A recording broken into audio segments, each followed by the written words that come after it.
So today we will discuss how we can write a comprehensive ultrasound report. A comprehensive report doesn't mean that it will have a detailed version of 5-6 pages.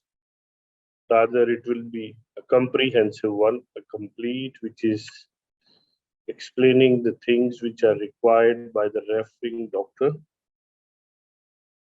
or which are explaining the details about the disease or the structures which we scan.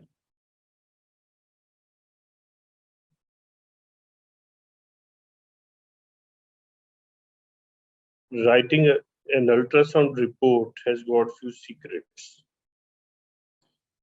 The first part is how an ultrasound report helps our career.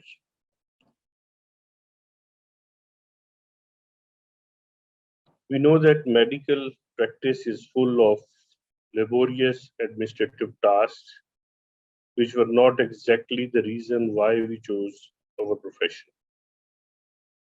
Lot of administrative things to be done while we are working in the hospitals or in clinics, regardless of the type of clinic where we are working. Most of us hate writing referrals, progress reports, discharge letters, medical reports, etc. But you will probably agree that the documentation and writing an ultrasound report is important. As a matter of fact, we are legally obliged or bound to write a report after we have scanned the patient. But the question is, what should be included in an ultrasound report? How should it be structured? Which phrasing should you use? And which measurement should be documented?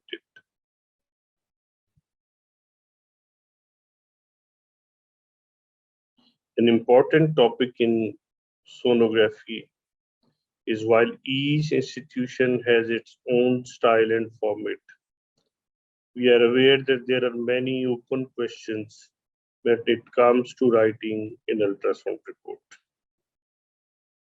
We will discuss few points, and I hope this presentation will hopefully provide some clarity and some guidance to all of you, as it will be discussing the journal guidelines and discuss some important points such as the basic reporting strategies, how to use modern technology to generate a report, how images should be stored and used for documentation, provide report templates for each individual ultrasound modality. But most important, the report tells much about you and your skills. So let's start with a few very important general facts and tips that will make you shine. First thing is, your report is your business card.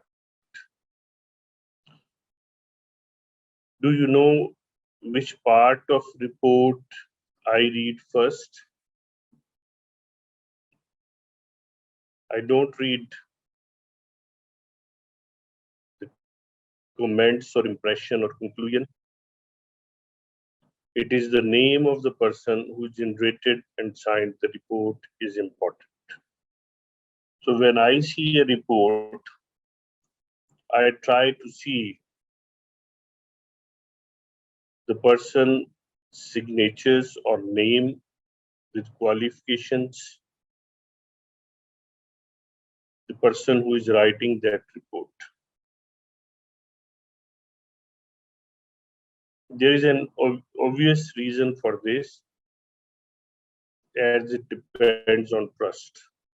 Sometimes you know the people who are writing report, you have trust on them. They have experience with qualification and they have good reputation.